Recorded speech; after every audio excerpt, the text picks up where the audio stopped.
On February 24th, 2017, 28-year-old Shannon Graves sat on the couch watching TV with her boyfriend in her apartment in Youngstown, Ohio.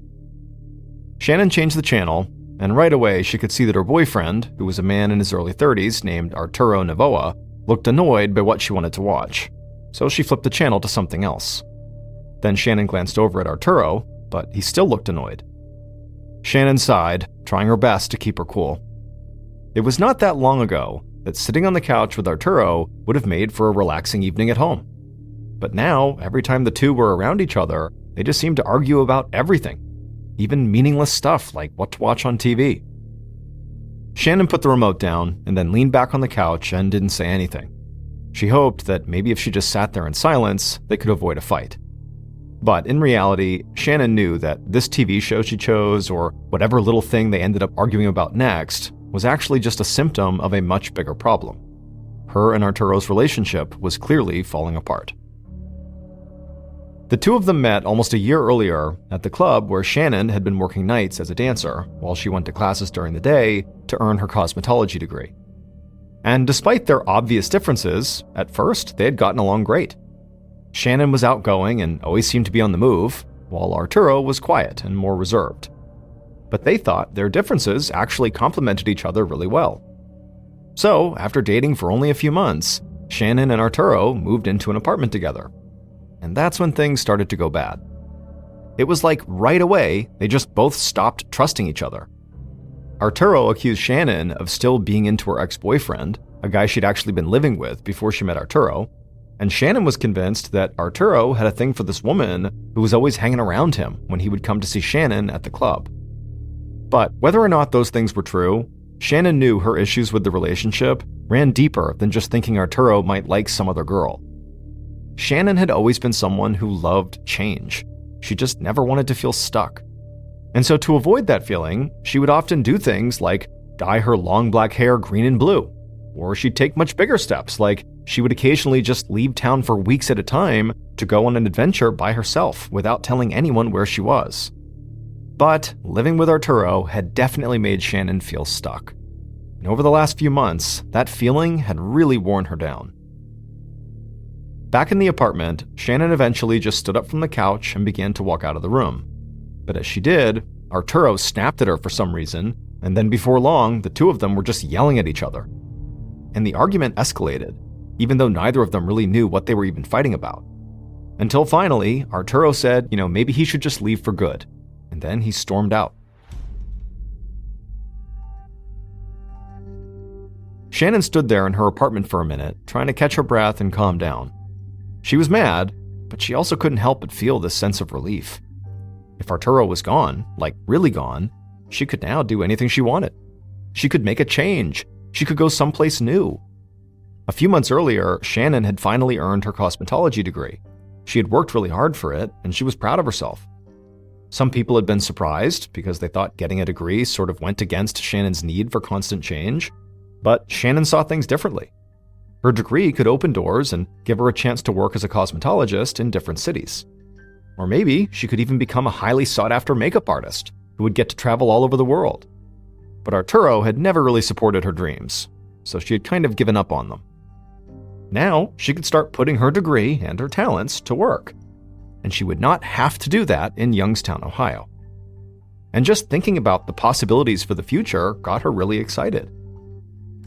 Shannon walked to the bathroom, got undressed, and turned on the shower. In her mind, she would wash off all the bad stuff that had happened recently, and it would be like the first small step towards a fresh start.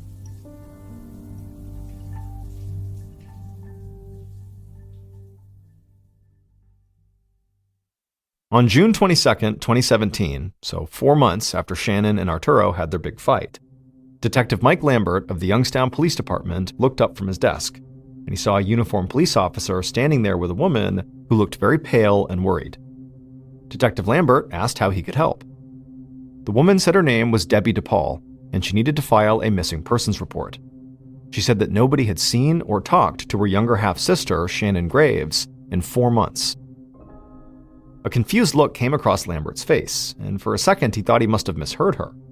And so he asked her again, how long has it been since anybody talked to your half-sister? and Debbie repeated herself and said again it had been 4 months. This blew Lambert away. In all his time as a detective, he'd seen family and friends typically file missing persons report, if anything, too soon, like before they really needed to, not 4 months after the fact. In fact, in the majority of cases he'd worked, the supposed missing person had turned up before the cops could even launch a real search. So he really couldn't understand why Debbie, or anyone else close to Shannon, had waited this long to talk to the police. Lambert told the other officer he could leave, and he asked Debbie to take a seat and walk him through what was going on here. After the officer left, Debbie sat down and said she knew how strange it must sound that she had waited this long. But if Lambert knew her sister Shannon, it would make way more sense. She said that Shannon had a history of just sort of taking off and not talking to anyone for long periods of time. It was something she'd done since she was a teenager. And as difficult as it was to deal with that, Shannon's friends and family had sort of come to accept it about her. It was one of the things that made Shannon who she was. But now they noticed that Shannon had not called on a couple of family birthdays, and she also hadn't checked in when her best friend had a baby, and that was not like Shannon at all. Even when she went away without telling anyone, she would always call on these important days. Detective Lambert didn't say this, but he knew 4 months might as well have been an eternity when it came to a missing persons case. If Shannon had really left town like her sister claimed she liked to do, well, Shannon could be anywhere in the world by now. But Lambert figured he would just start his investigation the same way he would if Shannon had only been missing for a few days. So he took down information about Shannon's physical appearance, her last known address, and the places she had worked. He also learned small details like Shannon's favorite color was pink, and she loved wearing friendship bracelets. And so after only speaking to Debbie for a few minutes, Detective Lambert had a pretty good picture of who Shannon was. But he had one more question. He asked Debbie if Shannon had a romantic partner. Debbie said yes, Shannon had a boyfriend, or at least she did the last time they had spoken. She had been living with a guy named Arturo Novoa, and Shannon had told Debbie that she and Arturo fought all the time.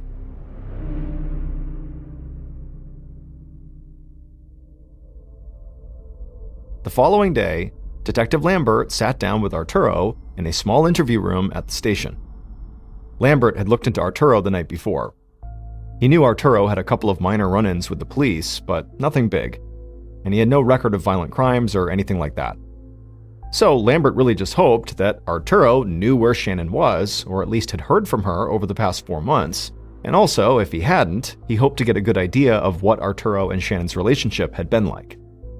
But when Lambert asked Arturo when he'd last seen or talked to Shannon, Arturo seemed surprised by the question.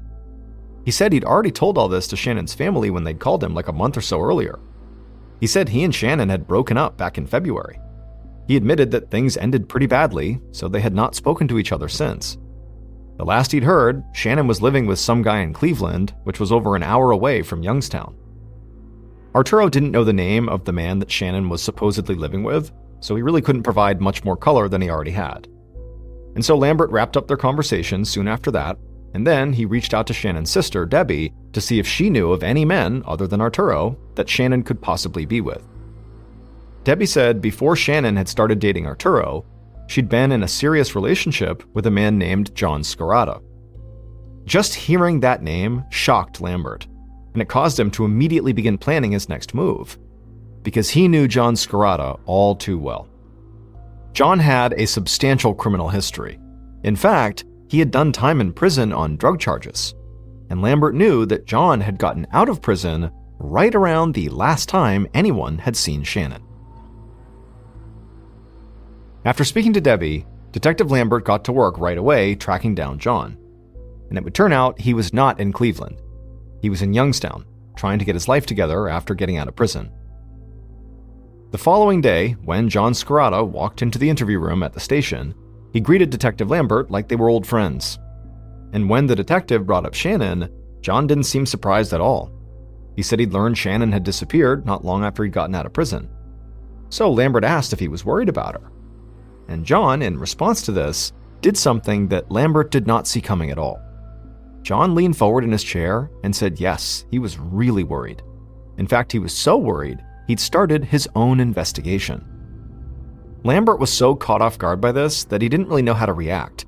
What did John mean he was doing his own investigation?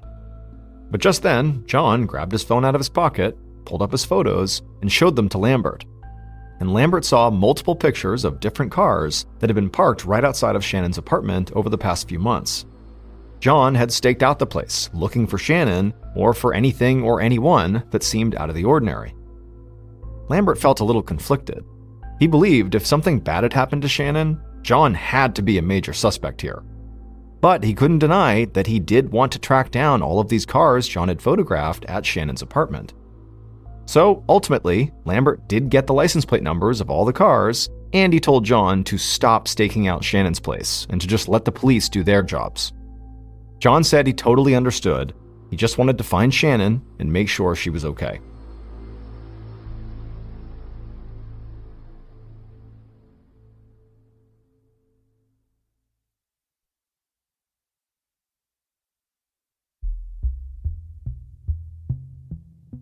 Detective Lambert knew John had connections to the criminal world of Youngstown, Ohio, so there really was a chance that John thought he was the best person to find Shannon, a woman he claimed to still be in love with.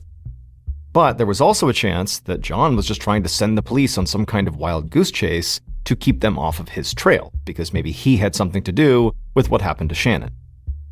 So, in the days following their meeting, Lambert and his team tried to get a clear picture of everywhere John had been since he'd gotten out of prison, and if he'd had any communication with Shannon near the time she'd supposedly disappeared. Police also questioned Shannon's friends, her family, and her coworkers at the nightclub, and they also followed up on all those cars John had photographed. But for Shannon's half-sister Debbie, the police were not moving fast enough. She now believed that she and her family had waited way too long to get the cops involved, and so she felt like she had to do something to make up for that. So, in late June, about a week after she had filed the missing persons report, Debbie knocked on the door of a house in Youngstown that looked pretty much like all the other houses around it, except for the sign in the window that advertised psychic readings. A woman with a soft smile opened the door and led Debbie down a hallway to a small dark room. The woman told Debbie she was a psychic medium, which meant she claimed to be able to communicate with spirits or the deceased, and then was able to relay their messages to the living. Debbie sat down at a table with the medium and described Shannon and talked about how she'd been missing for months. The medium closed her eyes and listened carefully, and after a moment, she told Debbie she could see something: a bridge. Now, this medium didn't know exactly which bridge this was, but she was sure it was not far away from here. And somehow, this bridge had to be connected to Shannon's disappearance. Debbie left the medium's house and immediately called a friend of hers and told her what the medium had said. And both women decided it was clear what they had to do next. They would have to search every bridge in Youngstown, Ohio.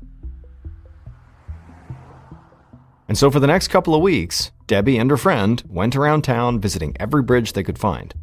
And it started to feel like a waste of time. That is, until one afternoon when Debbie and her friend approached a small bridge that neither of them had driven on before. As they stepped out of the car, they saw something laying on the ground near the base of one of the bridge's girders. When Debbie walked over to it and knelt down to get a better look, she almost started crying. Because there, laying on the ground, were saw blades, a rope, and a pink sock. Debbie and her friend took pictures of the objects and then drove straight to the police station. Debbie told Detective Lambert about the medium's vision and showed him the photos of what they'd found at the bridge. Lambert had learned from Debbie when they first met that Shannon's favorite color was pink, and that she loved wearing pink clothes. He couldn't just ignore saw blades and a rope being found out in the middle of nowhere next to a pink sock. So, the detective told Debbie that he and his team would look into it right away. But as Lambert headed out to this bridge, he started to feel like this case was getting away from him. He was already dealing with the missing woman's ex-boyfriend conducting his own investigation, and now he was following up on a lead that apparently came from a psychic medium. And Lambert still had no idea what had happened to Shannon. She really could just be in Cleveland or anywhere else, purposefully avoiding her friends and family. Or she could be the victim of a horrible crime. One way or the other, Lambert needed some piece of concrete evidence to point him in the right direction. And while he didn't want to rule anything out, He doubted that that piece of evidence was going to come from a psychic vision.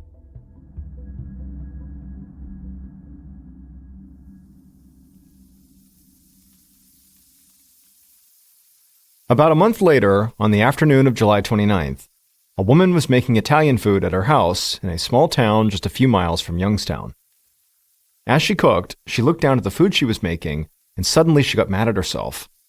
She realized she didn't have enough meat to make the meatballs she was planning to serve with this meal. She thought about taking a quick trip to the grocery store, but then she remembered something. So she called out to her husband in the next room and told him to keep an eye on the stove. She left the kitchen and walked down a set of old wooden steps into the basement. She passed by their washer and dryer and walked over to a white, rectangle-shaped chest freezer that was standing up against the wall. Now, this woman knew there was meat inside this freezer, and she could use it to make her meatballs. But there was a problem. The freezer had a padlock on it. But the woman was undeterred. She grabbed a nearby screwdriver off a work table and used it to pry the entire metal latch that the lock was connected to off the freezer. And so now, with the freezer unlocked, the woman opened it up, and immediately she began to scream.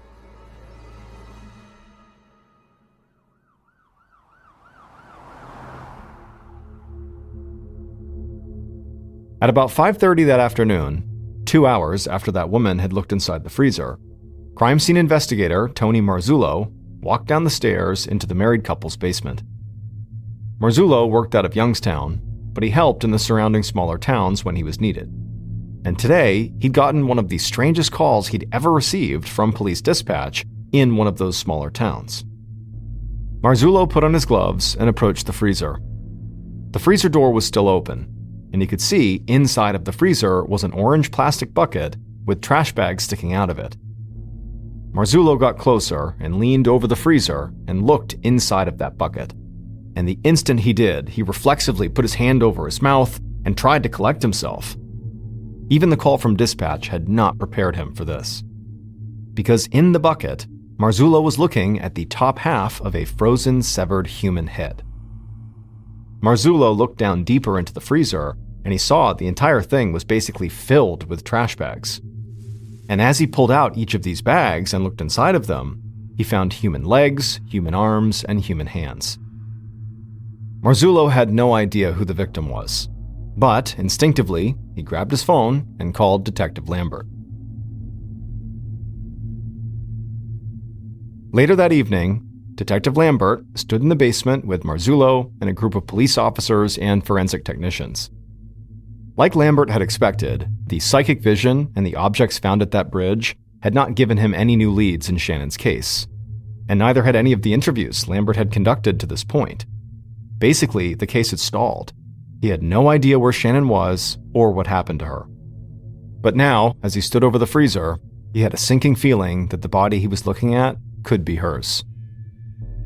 Now, they would need to run some tests to officially identify the body, but Marzullo was very confident they could do that quickly. Forensic techs would allow the severed hands they'd found to defrost. Then they would use a saline solution to rehydrate the fingers on those hands, which would allow them to pull clean fingerprints. While Lambert waited for those results, he interviewed the married couple who lived at the house to try to figure out how a dismembered body had wound up in their basement. The couple proved to be extremely cooperative. They said that freezer was not theirs. A friend had asked to store it in their house because the electricity in his house had been cut off, and he didn't want the meat in the freezer to go bad. When their friend had brought it over, they did think it was odd that the freezer had a padlock on it, but they'd assumed the freezer door just didn't stay shut on its own, so their friend must have locked it just to make sure the meat inside stayed frozen. The woman went on to tell Lambert that the only reason she had broken into the freezer is because she really wanted to make meatballs. Lambert thought the story was definitely strange, but none of it sounded untrue. So he asked who was this friend who gave them the freezer. They said his name was Anthony Gonzalez, but he was trying to become a hip-hop star, so sometimes he went by the name Tony G. That night, Lambert began his search for Anthony Gonzalez, aka Tony G. But despite it seeming like a pretty common name, he could not find a single Anthony Gonzalez living in Youngstown. And before Lambert could expand his search for Anthony to nearby towns, he got a call from Marzullo. Marzullo told him the lab had successfully pulled fingerprints from the now defrosted hands they'd found, and they were able to officially identify the victim. The body in the freezer was Shannon Graves.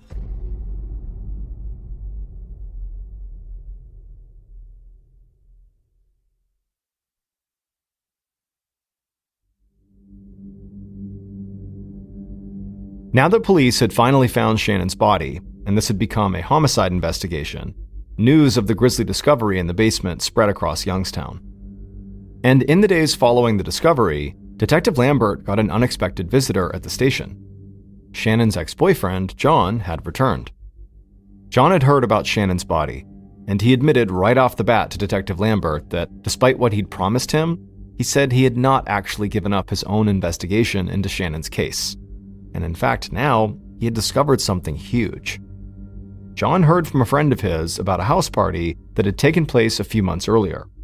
And at this house party, a man named Andrew Herman had been burning some of Shannon's stuff in a huge bonfire.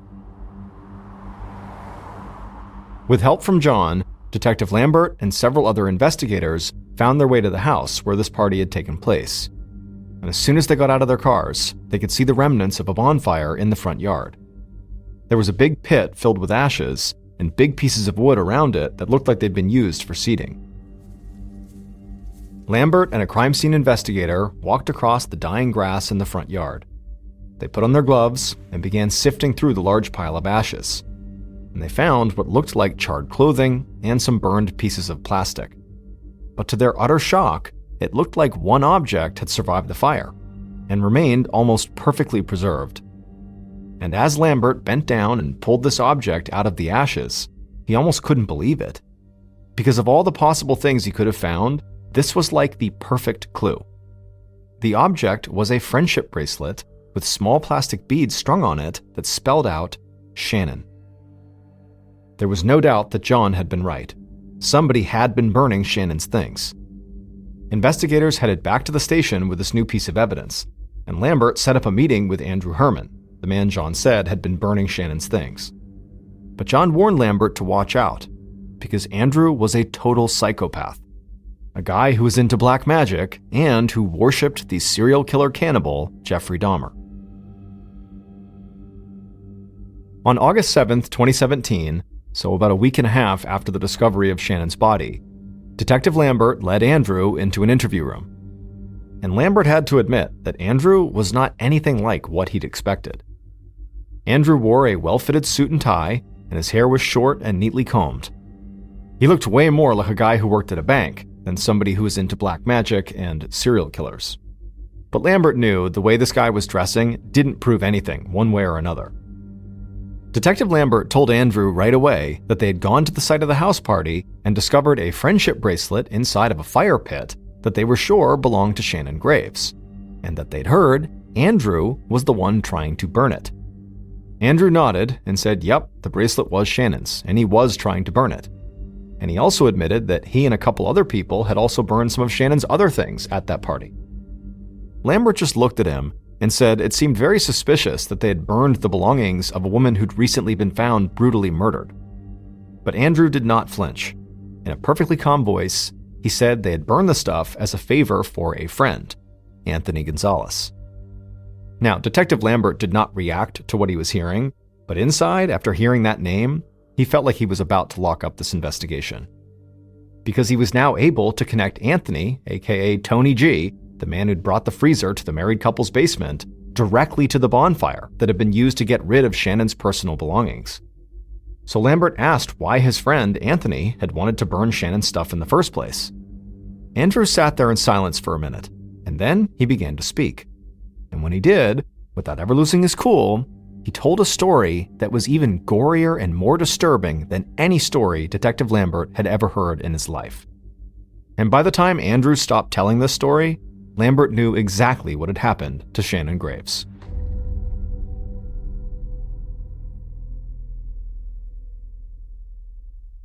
Based on information from Andrew, evidence found in the basement freezer, and interviews conducted throughout the investigation, the following is a reconstruction of what police believe happened to Shannon on February 24, 2017, and the following days.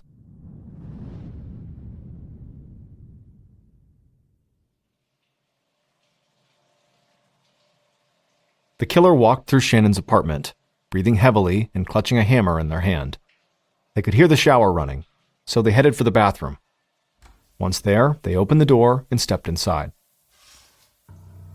Shannon shouted something and pulled back the shower curtain, but before she could even figure out what was happening, the killer raised the hammer and slammed it into the top of her head.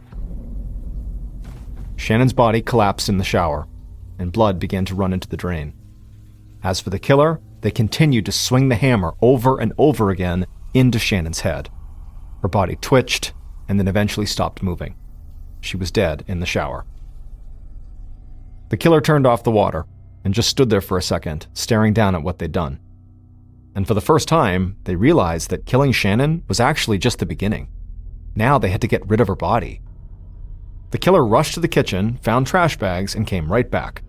They opened up a bathroom cabinet, grabbed an electric razor, and turned it on. Then they leaned into the shower and shaved Shannon's head, believing this would help disguise her identity. When they were finished, the killer put the razor back, opened one of the trash bags, and awkwardly pulled Shannon's body out of the shower onto the bathroom floor. They tried to stuff Shannon into the trash bag, but quickly realized that was never going to work. So they tried to wrap the trash bag around her, but that failed too. The bag just wasn't big enough. The killer started to panic. They knew they had not thought this through. So they grabbed their phone and called their girlfriend. A few minutes later, there was a knock at the door. The killer opened it and quickly led their girlfriend into the bathroom and showed her Shannon's body. The girlfriend did her best to stay calm. She said after dark, they could move Shannon's body to her place and figure out what to do with it from there. So the killer and their girlfriend spent a couple of hours in Shannon's apartment just kind of waiting around with Shannon's dead body only a few feet away. Not long after sunset, the killer and the girlfriend grabbed Shannon's clothes off the bathroom floor, they took her purse, and then did their best to wrap Shannon's body up in trash bags. Then they carried her body and her belongings out into the darkness and put everything into the trunk of the girlfriend's car. They drove to the girlfriend's house and brought Shannon's body inside and laid it in the bathtub. Then the killer called the one friend they thought could help. And later that night, that friend arrived with a fully formed plan and a machete. The killer, the girlfriend, and the friend of the killer spent the entire night dismembering Shannon's body. At some point, the friend told the killer to order sulfuric acid online and to set up a delivery at a bulk store nearby. In the meantime, the friend gathered up all of Shannon's stuff the group had in their possession and went to a house party, where they knew there was going to be a big bonfire, and they burned everything. Not long after that, the sulfuric acid arrived at the bulk store. Killer picked it up, and the three of them covered the now dismembered body parts in the sulfuric acid, hoping to melt Shannon's skin down to the bone. But they soon discovered a problem. In an effort to save money, the killer had bought off-brand sulfuric acid, and it just was not doing the trick. Large parts of Shannon's body were disintegrating in the acid, but not all of it was. So the friend took the machete and started hacking away even more at Shannon's body, while the killer went out and bought a chest freezer.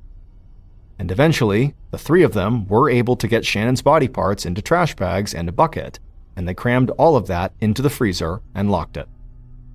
And at that point, the killer's friend, who made a point of studying serial killers, believed they had completely covered their tracks.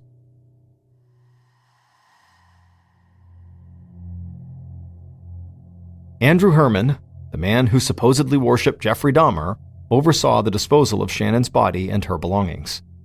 And his friend, Anthony Gonzalez, who also went by his hip-hop name Tony G, murdered Shannon. But it would turn out Anthony Gonzalez and Tony G, those two names, were both aliases. Anthony, aka Tony G, was actually Shannon's boyfriend, Arturo Novoa. On the night that he and Shannon had fought and he stormed out, Arturo did not leave for good. Instead, he came back, grabbed a hammer, and killed Shannon. But Arturo had not thought the murder through. So after it was done, he called his other girlfriend, the woman who Shannon had seen him hanging around with at the nightclub, for help. This girlfriend, who knew Arturo by his alias, Anthony Gonzalez, was very devoted to him, and was willing to do whatever it took to protect him, which is why she was willing to help dispose of Shannon's body. Police had considered Arturo a suspect, and when they interviewed him after the missing persons report was filed, Arturo worried they would start closing in. So he had taken the freezer with Shannon's body in it to the house of a married couple he knew. He told them he had no electricity at his place and asked them to store the freezer so the meat wouldn't go bad, and they agreed. After the discovery of Shannon's body in their basement, police had begun to look for Anthony Gonzalez, which the married couple believed was their friend's real name who owned the freezer. But it was when the couple showed the police a picture of Anthony that the police knew they were onto something, because they could tell the photo was not of Anthony. The photo was of Arturo. And finally, Shannon's ex-boyfriend, John, who had his own investigation, helped Detective Lambert solidify his case. When John led Lambert to the remnants of the bonfire and Shannon's friendship bracelet, it allowed Lambert to bring in Andrew for questioning, because that's who John said was burning all the stuff. And Andrew, when he was interviewed, just told Detective Lambert all about the horrors that had taken place from the moment Arturo killed Shannon until the moment the freezer ended up in the married couple's basement. Arturo was ultimately sentenced to 48 years to life in prison. His girlfriend was sentenced to 18 years for her role in the crime, and Andrew was sentenced to 12 years.